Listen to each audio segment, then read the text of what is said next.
Hello friends. Today we are going to learn essay on my favorite teacher. So let's start. My favorite teacher. My favorite teacher of all time has to be my English literature teacher. He was called Mr. Rakesh Sharma is my favorite teacher for many reasons, all of which I will go over as they happened. The course of events goes from my first year to my last year of high school. My favorite teacher was my English literature teacher. He started out as my history teacher and made a first impression as a bit of a stuffy old man. He believed in God, even though most of the class didn't, and he was known for shouting at kids.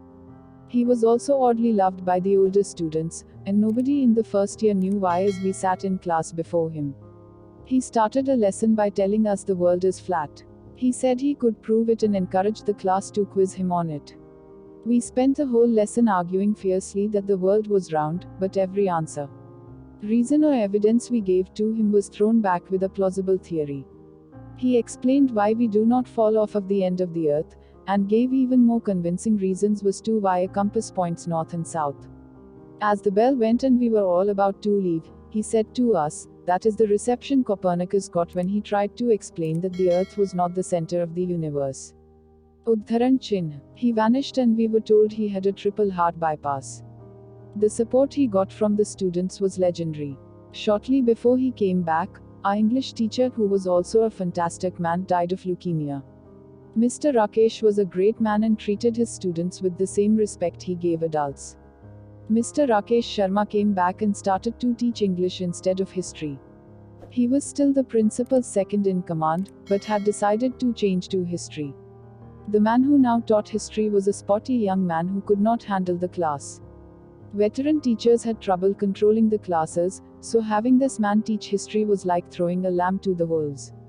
Mr. Rakesh Sharma always had control of his class, and even once told of the brainy kid in the class for talking too much, which was a great moment for all of us.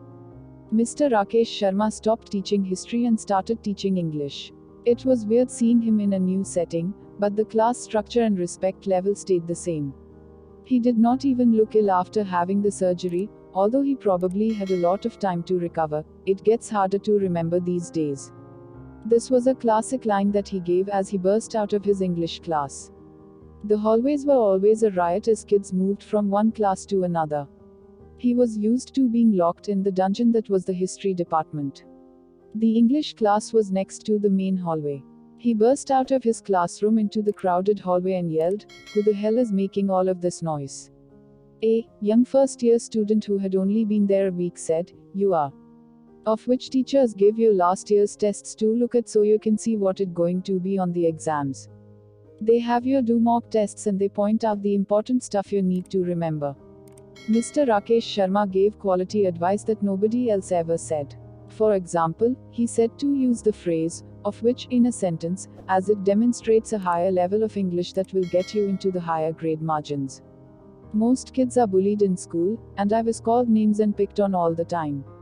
It wasn't a physical thing, just a constant stream of name calling. I was used to getting it all day every day. It was only in his class where he once said, "Would you leave him alone?" It's strange how stuff like that is remembered. My geography teacher did it once too. Mr. Whitaker said, "Would you lay off him?" which is also something remember because teachers used to just let it happen. He was smart enough to see past Stephen Cardwell in an English lit class. Mr. Rakesh Sharma said something about John Wayne, and for some reason I said, "Take it away, Pilgrim," in a normal volume but is a John Wayne impression. Stephen Cardwell did a gasp and an awe, as if I had said something very offensive.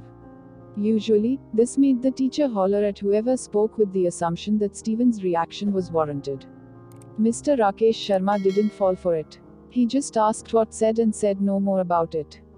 I had watched countless other kids get in trouble because of Stephen, but Mr. Rakesh Sharma didn't fall for it. He taught me how to think. The world is flat lesson really got to me. It is the first time I started to question what I am supposed to know, and what is supposedly true. He taught me to think so that even in the later years when he was teaching English, I could see past the text, interpret it in a multitude of logical ways. Thank you for watching.